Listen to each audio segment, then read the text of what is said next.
welcome back. Schön, dass ihr weiterhin dabei seid und uns über den Tag verteilt die Treue haltet. Ich finde es fantastisch zu sehen. Wir haben tatsächlich die gesamte Zeit im Stream heute, ihr seht das, über 500 Personen zugeschaltet. Das macht natürlich richtig Spaß.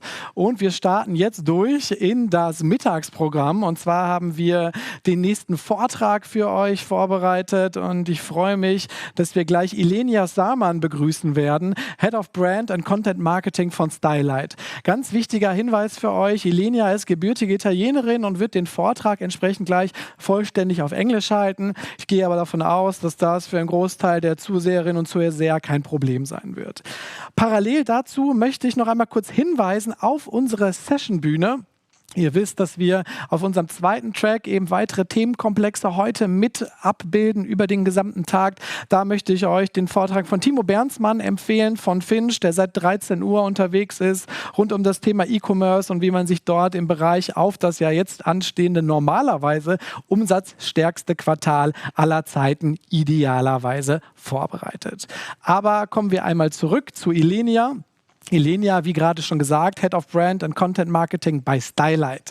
Wer Stylight von euch noch nicht kennt, Stylight ist eines der größten Fashion- und Shopping-Portale überhaupt, mittlerweile weltweit, ist eine wirklich erfolgreiche Gründungsgeschichte aus München. Das heißt, ein deutsches Unternehmen, was es geschafft hat, tatsächlich über auf der einen Seite eine große redaktionelle und Contentstärke und auf der anderen Seite eben fantastische Auswahl und kuratierte Selektion von unterschiedlichen Brands und Fashion-Items tatsächlich in diesem doch sehr umkämpften Markt Fashion-E-Commerce Fuß zu fassen und sich dort erfolgreich zu platzieren. Und Ilenia wird in ihrem Vortrag gleich darauf eingehen, wie Data-Driven Marketing und Content-Marketing idealerweise in Kombination miteinander eingesetzt werden können, um tatsächlich in dieser doch herausfordernden Content-Zeit das eigene Business, die eigene Sichtbarkeit und entsprechend auch den eigenen Organic Traffic nach oben zu korrigieren. Das heißt, wir haben jetzt wirklich einen Deep Dive im digitalen Marketing-Sinne vor mir. Ich freue mich ganz besonders darauf. Der Vortragstitel von Ilenia verspricht es ja schon. Without data, you're just another content that doesn't get links. In diesem Sinne switche ich jetzt einmal auf Englisch und begrüße Ilenia Sarman. Hello Ilenia, welcome to OMKB. I hope you're able to hear and see me. Hello, everyone. Hi, yes, how are you doing? I'm really good. I'm really good beside the really not nice weather in Munich, but rather than that, it's really good. So you're located in Munich today? Yes, I am. Okay. I'm always located in Munich, yes. We have a headquarter here. Okay, I'm very much looking forward to your talk about data-driven marketing and content marketing. Just as a short introduction, what is your part of responsibility at Stylight? What's your daily tasks? Yeah, so I'm in charge of the brand and content marketing department, which is basically focused on anything which is organic marketing related, being SEO, of course, so the more technical side of SEO, but also content marketing, push marketing, social media, so anything which is not, let's say, paid and performance marketing driven.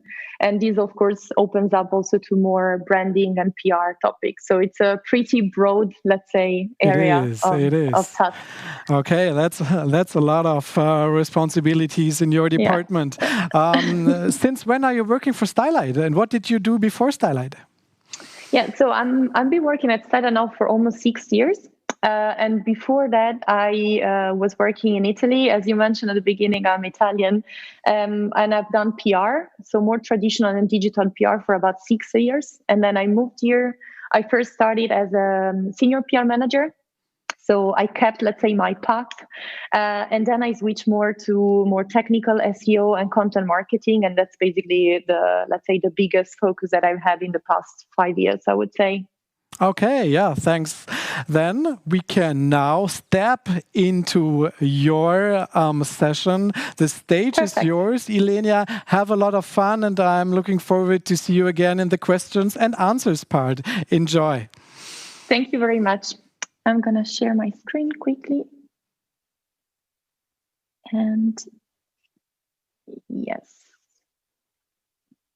I think you can see everything. Okay, so thank you very much again. I think I don't have to introduce myself anymore, so I can go pretty fast with the very beginning. As we said, the main focus of this presentation that I prepared is on how you can really use your data to create a content that gets you links, hopefully. If you have an SEO background, you know exactly what I'm talking about, but also, of course, media coverage.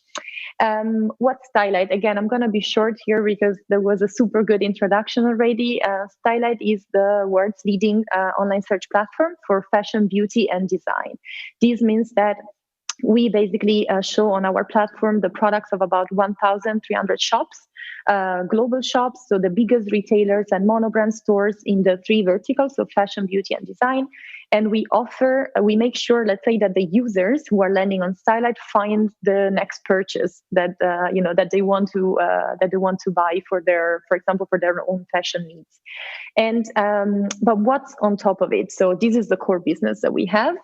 But that's more. So what am I talking about? I'm talking about 27 million products and 25,000 brands on Stylight. So it tells a lot about the type of data that we have access to. 16 markets, so not only Europe, as we mentioned, we are Munich-based, but we are present in Europe, North America, Brazil, Australia. So we have a pretty global overview on the shopping behaviors. And 12 million monthly users, that's the average amount of, let's say, users that visit our pages every month. Average main audience is between 25 and 34 years old. That's really important also for you to understand the type of content that we are producing. So you see all of those numbers and you're probably asking yourself, okay, what can we do? What can they do more than their main, let's say, e-commerce business?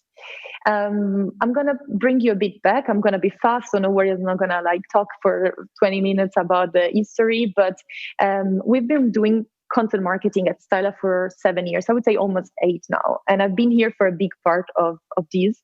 And I've really seen how we moved from really rocking it. We were doing great things when it comes to content marketing campaigns. And then we got to the point that it got so hard to get any type of media coverage.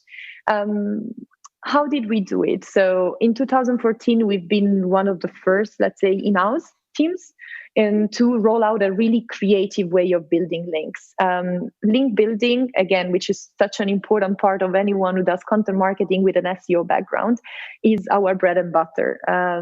In the past, we used to, track opportunities and events, spend hours in brainstormings to come up with really creative ideas that would allow us to build a content marketing campaign that would also become viral.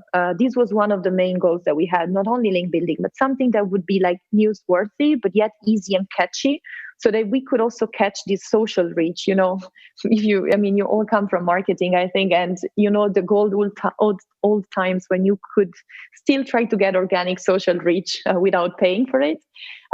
It feels like ages to me because so many things are changed. And, I came from these numbers. One of our biggest campaigns in 2015 was the so-called Minionistas, fully creative campaign born on the, let's say, media buzz around the Minion movie, which was launched back then. 700 features on website, 54 countries reached.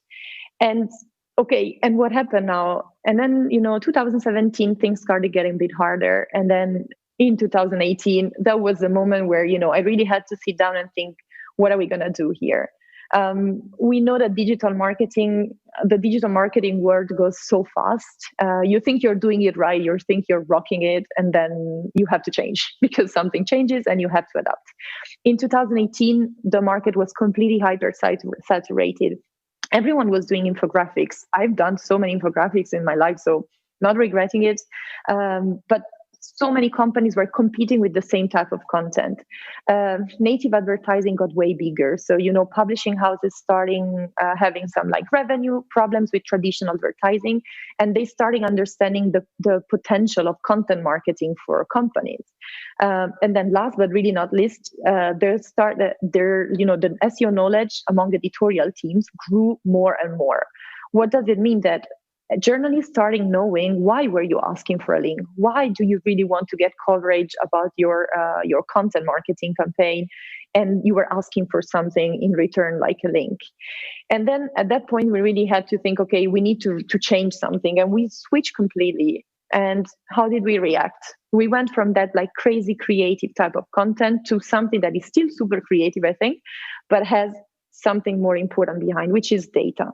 In 2019, beginning of 2019, we decided to really lean towards a data-driven and personalized type of content, because we really wanted to make sure that we could provide journalists with data, with something that is unique, an insight that they cannot find just Googling somewhere. And that's really important because, you might say, well, I don't know, infographics have always been full of numbers, but most of the time they were external numbers because, the content marketing managers, they were doing this great work of like looking for the most interesting facts to put together in an infographic. Right now, what I'm talking about, we have 12 million monthly users, and we want to make sure that we use the deep knowledge of these users to create something that the journalists can integrate in their articles, and that's something that they cannot find anywhere else. And that's exactly the direction that we took. We used the biggest strengths that we have. So 12 million monthly users, as I said. We know exactly which are the brands that they like the most, the products, the market insights. We own market insights, we own the data, we crunch data every day as an e-commerce company. And on top of it, we have fashion and beauty and design knowledge. This is super important for me because I think a wrong perception can be that, you just need data, you need data and that it's enough. Not really. Especially when you come from industries like ours, you really need the right mix of data knowledge, SEO, content skills, trends forecasts in our case, and PR. And there are surely some differences, according to the type of industry you come from. But, if you're thinking of like launching a similar, let's say, new project, I think I would really suggest you to put together the right team setup because this is really something I would not compromise on. You really need a mix of data and storytelling to build something like that. And that's exactly the project that we launched. So it was the beginning of 2019. We launched the Stylight Insights. So Stylight Insights is our dedicated micropage. It's addressing press and industry experts, and we publish data-driven reports from shopping data. You see we have it in 4 different languages. These are basically the core markets we focus on when it comes to content. So US, Germany, Italy, and France. And what do we publish on these microsites? First of all, which are the goals that are behind this type of content? We want to get links and mentions on high-hype publications. So it's important, we are a big company. We've been live for almost 11 years. And nevertheless, we always need to keep strengthening our core markets domains. So the SEO background, this project belongs to the SEO and content marketing team. So the SEO background here is really strong. We need to get links and mentions on a high-hype publication, but high-hand publication is super important. Why? Because the second goal that we have is really to build brand awareness and attract new users. So we want to make sure that the coverage that we get is happening on publications that could bring us new users as a second step. And third, super important, I really think that SEO, content marketing, and business development, in a way, have never been closer. So Stylight is a sort of B2B and B2C company in a way. So on one side, we have our clients, which are the biggest retailers and monobrand stores in the world. And on the other side, you have our users. So the fact that we manage with this content to really position ourselves in the eyes of our clients and potential clients as data-driven, always up-to-date company is super, super strategic for also our business development goals. And which type of content we produce? What's important for me is to say that one doesn't fit them all. So again, if you're thinking of like starting something similar, don't think that you just like create a sort of template and then every month you do the same, but you just slightly change the focus, let's say. You really need to think of like different ways of showing the expertise that you have as a company. So in our case, on the Stylight Insights page, we publish recaps. So that's one example. So we focus on maternity, fashion, and we checked in the past 6 months which have been the strongest trends that emerged. Forecast, it's so important, especially in the fashion field. If someone comes from that background, knows that there's basically everything is like 4 months ahead. People are starting looking for the winter boots already in July because especially when the users are really fashion savvy, they want to know way before what they're going to wear in 3-4 months. Celebrities impact, another really important part. We know that influencers, celebrities, that's the reason why they're called influencers. So they influence so much the shopping behaviors of people. And so we have some type of reports which really focus on how does a specific celebrity style and what the brands that she or he is choosing influence what people are looking for on our platform. And then the fourth part is co-branded content. So this type of data content really attracts, creates a lot of possibilities of collaborating with another company, which maybe offers like a sort of complementary service to what you can offer. And then you can merge your data to create something really strong when it comes to content. This really allows us to catch, let's say, the attention of different publications, which we probably could not, attract if we were only focusing on one type of content. And then maybe, let's say you may be thinking, okay, I'm interested. I think this is nice, but how do I fit this to my schedule? I have like 50,000 things to do. How am I going to put together reports every week or every 2 weeks? That's the same for us. And that's also why we decided, okay, we know that building big reports takes time. What if you don't have that time?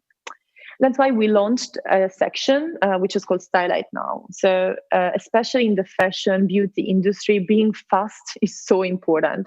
Like the news life cycle is so fast. It's like the same as an Instagram story, 24 hours, and then things are sometimes forgotten. So if you're not fast with like following up on things happening on social media, you might just like miss your train.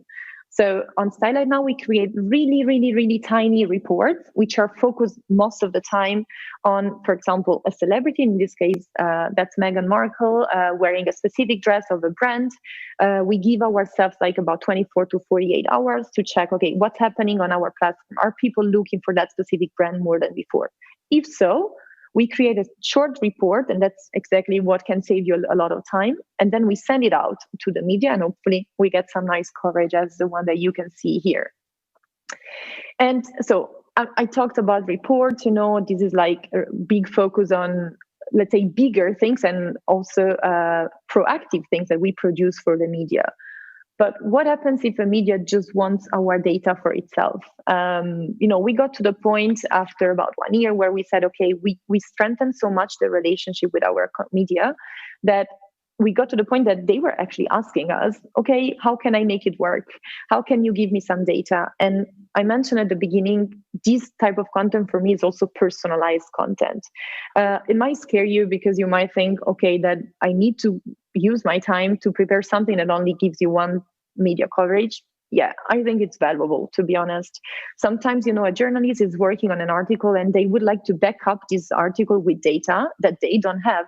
So we have a form on our Stylight Insights page, but most of the time we receive these requests directly via email. And if we can, of course, that's super important. Like, we're not making up, sometimes we got requests for data that we just can't deliver because the type of data is, we cannot make it public or we just don't own it. Sometimes understanding the business model is a bit more complicated. So, but in case you have it, that's another really, special way to use your data to reach your goal and also strengthen, of course, the relationship with media. So where are we now? I want to share some numbers with you. So as I said, we launched the micro pages at the beginning of 2019, more or less. We published since that moment 37 reports. And these reports brought us about 330 follow links and 338 mentions and no follow links. Without going too much into detail, I don't know exactly the background that you have, but what's a follow link?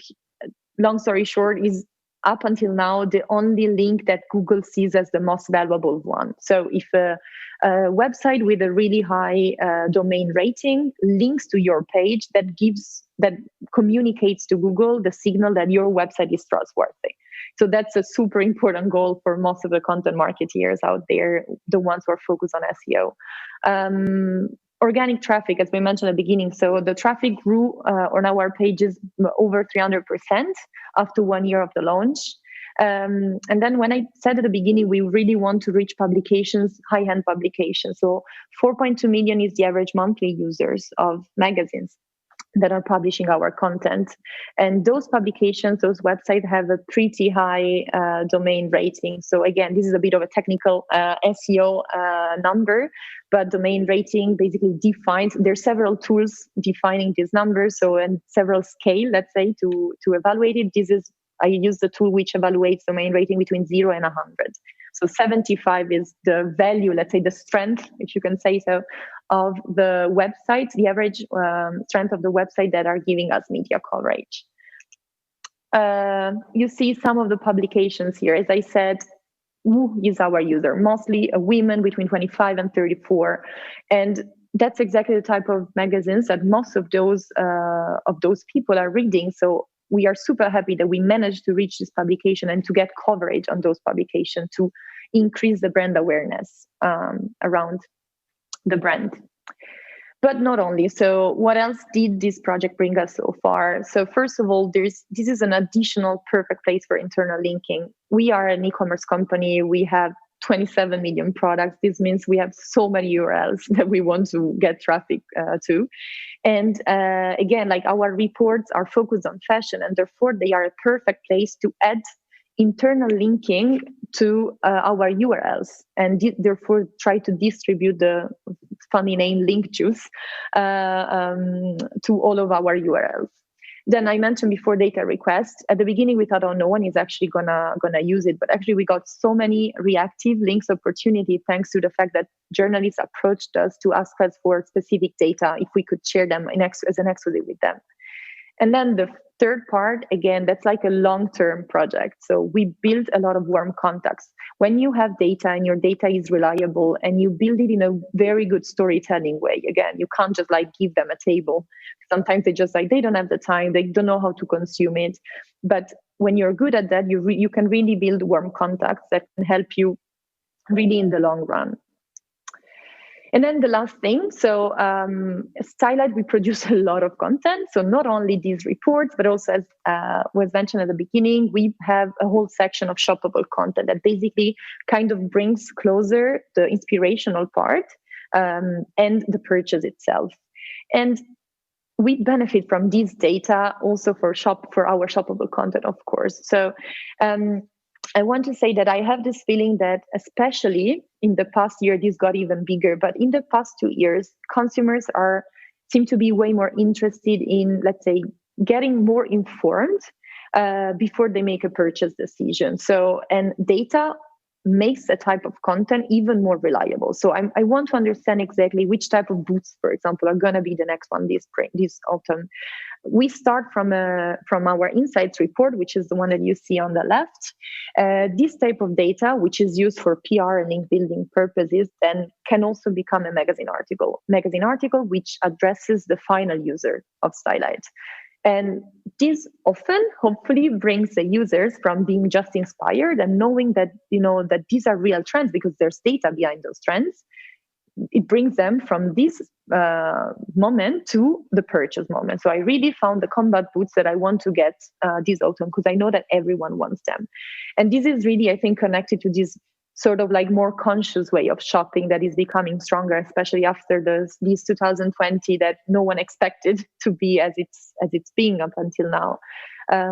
You really have to basically give the shoppers the data-driven information that they want to gather before they buy something. And this is just one example that I want to bring you. So you see a specific one. It's a case study. So last year we launched this data-driven report in collaboration with Werde, which is a second-hand platform. It's one of our partner shops. So we merged our data, their information and our data to build a sort of fashion investment guide. So the focus was luxury, of course, as you can imagine. So we went from data that we merged, we went to the report that also got really high really nice media coverage on high publications like Vogue and so on. And basically, we reached the users who finally had, let's say, more information to evaluate what their next luxury purchase would be. So they knew that, for example, they could invest on this trend because in 5 years that's going to be worth even more than what it's worth now. But who else can benefit from this? So up until now, I focus a lot on us, of course. But I mentioned at the beginning that one of the reasons why we had to switch strategy was also because the publishing industry wasn't doing great in some cases, So they launched alternative ways of, generating revenue. One of these is definitely affiliate. So a lot of publications now have affiliate links, and that's not only for fashion or beauty or design. I mean, if you think of BuzzFeed, for example, they have affiliate links everywhere. What if you are giving these magazines not only the information that they can use to build their own articles, but also information that they can use, so data they can rely on to choose the products that afterwards they can include in their edits, or like top 10 boots for this spring, for example. So it's such a pretty strategic, let's say, type of content that you're giving them that they can also use for several purposes themselves. And I think this can be something that you can also adapt to your business. So I don't know, this is fashion again, but let's say you are a travel company. You have data about the most searched locations for next summer. What if this data could be interesting for a travel magazine or blog, for example, who also has affiliate marketing links and who wants to promote specific holiday locations in their content. That's why I really think that, there's not only one way that you benefit from it, but there's like several, let's say, results that you can get out of it. But so to wrap it up, I talked a lot about us, but how can you do it yourself? Let's say now you're like, yeah, I really want to do it, but I have no idea if I have the resources, for example. I have 4 main tips for you. And one is data has to be your bread and butter. So crunch it, don't wait for the others to do it. I mean, you might think, well, thank you. I mean, the whole presentation is about data-driven content. But what I mean here is that you really have to build a team that has an editorial mindset, but also knows how to use data and wants to use data to package the right storytelling that they can pitch to journalists. Get the tools that you need from your data team. Of course, I can't know exactly how your companies are structured, but if you have a data intelligence team, my suggestion is get the tools from them, learn as much as you can from them, but then be independent. Because news are so fast that you can't depend on another team who, of course, has other priorities sometimes and cannot really keep up with your, let's say, more newsworthy and content-related needs. Then second, as I said, one doesn't fit them all. And what I mean is that also when you prepare one data-driven content, you always have to think of different angles. As I said at the beginning, I come from a PR background, and that's one of the, let's say, gold PR rules. If my former boss would have never let me leave the office without knowing that I had, 3-4 different angles to pitch the next news about my clients that I have to, present to the journalist the day after. It's so important to try to make sure that you present the news in different ways so that you can open up to so many more publications, of course, that you can outreach to. Then third one, as I said, you have to be fast. You always have to be on top of the news. That's why you need people who really know the topic. They are curious about the topic, and they're just not there, let's say, opening up a chart and checking, okay, what's actually trendy now? No, you also have to know beforehand what's trendy, and then also go and look for the data, because you really have to be fast on it. And then the last thing is build trust. And never break it. So if you have, a bit of like a PR background, you would know that navigating the newsrooms and also like dealing with influencers, it's really challenging sometimes. It takes time for a brand, for a marketing team to build that trust. And, journalists are looking for data they can rely on, data which is trustworthy. The moment you give them something, you give them a piece of content which is backed up with data, they trust that that data is reliable, because then they use it in their own content and they take the responsibility for it in a way. So what I want to say is that don't break this trust just for the sake of one additional media coverage. If you don't have that data, you just don't have it. Be honest, be transparent, because you really don't want to undermine all of the work that you've done with something that is not accurate. And I think that's it from my side. Thank you very much for listening, and I hope it was interesting for you. I know it was lunchtime, so I hope you could keep up with me during your lunch break, probably. Yes, Ilenia, thanks a lot. Thank you very much for this really interesting and deep dive into your data-driven content marketing strategy.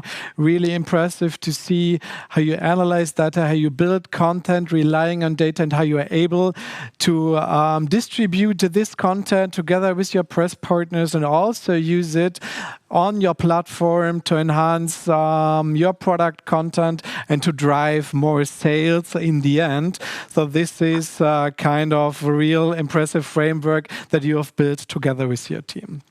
Thank you. Yes, I can, Ilenia, I can definitely say that there has been a lot of people listening to your session, as there's some questions in our chat, and I would like to get through some of the questions that we have. First, one of my colleagues, Melinda, is asking, how do you define, Ilenia, which individual template is worth creating content for? So how do you define which target audience is important enough to create individual content? Is this based on search volume, on user questions, on other data indicators? What can you tell us about this? Yeah, so that's a really good question.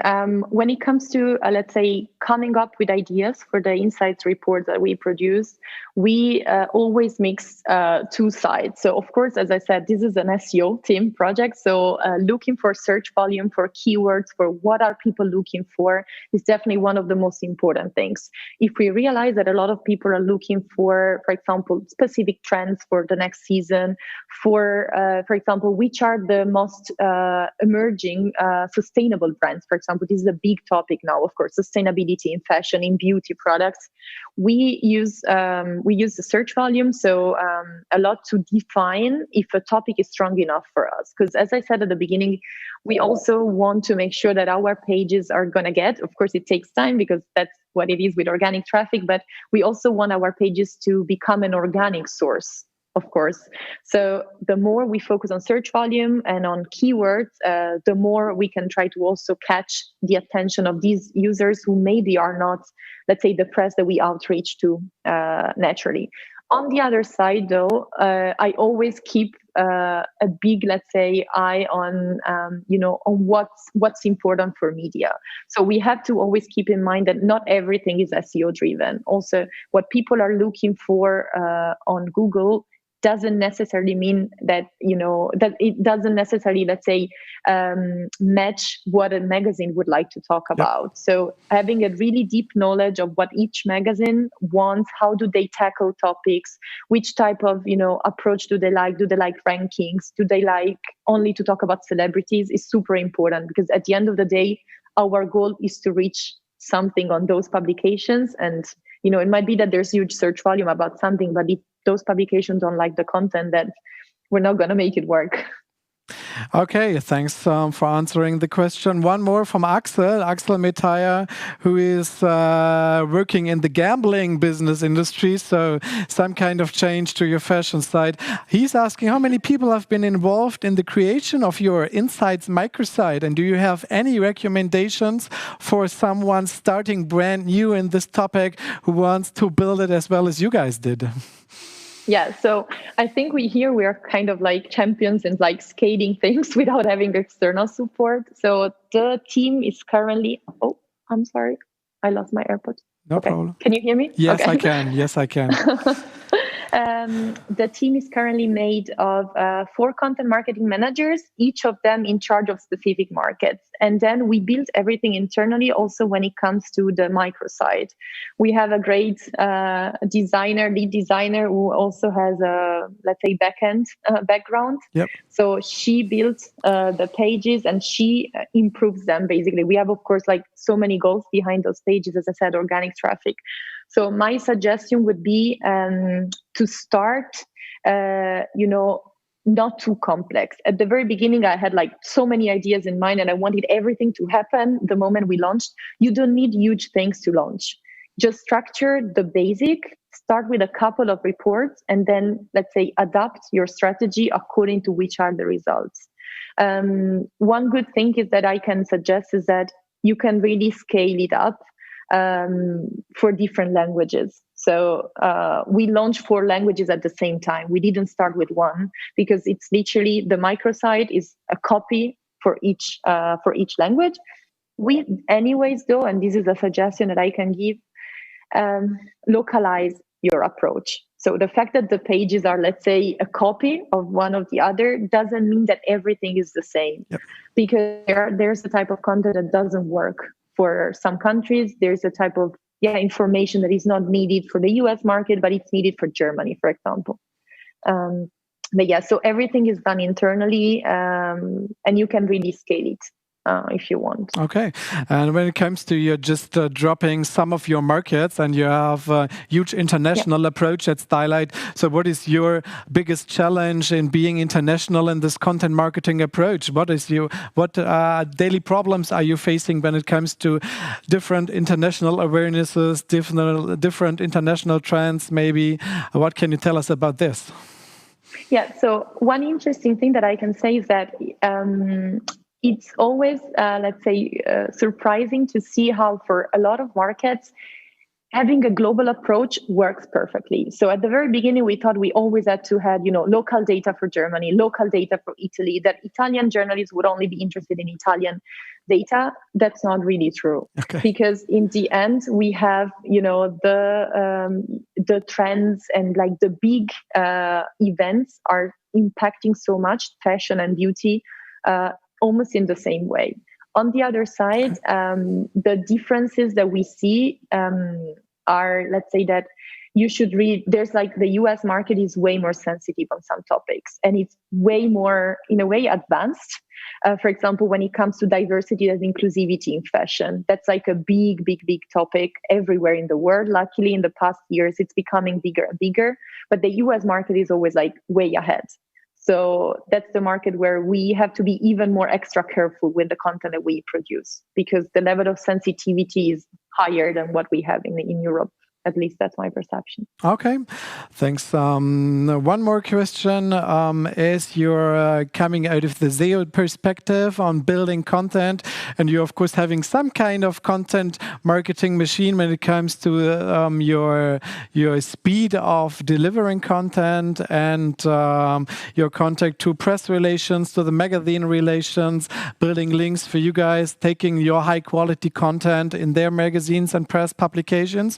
Do you enhance this strategy also with advertising, like native advertising parts, or is this SEO content strategy only?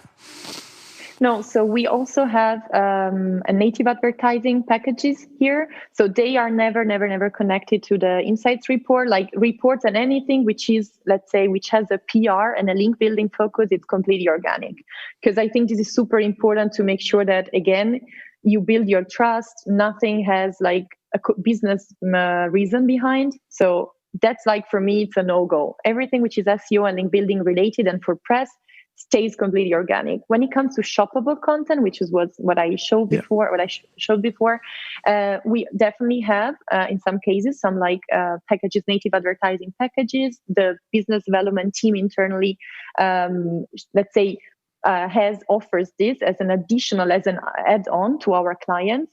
Maybe they're like, there's a shop which is launching a new collection, and they really want to, get additional visibility to the one that they normally get. Then we have several options for them. And I have to say that this is like a big strength that we built in the past 2 years. It took a while because, first of all, you need to strengthen your shoppable content knowledge. You need to know which type of content works, what the users are reading, what the users are interacting with the most.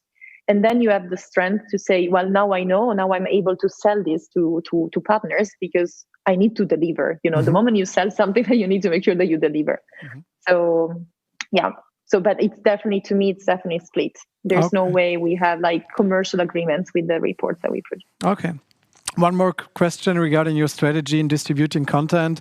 You have been talking about awareness on the customer purchase way on the way to the purchase, as we know that video content is a huge part of building awareness, especially in fashion. We've been talking about video content a lot today, especially on the background of TikTok, but also in general, as it's of course really relevant in social media networking and also from SEO perspective. So what's your strategy on video content at Stylight?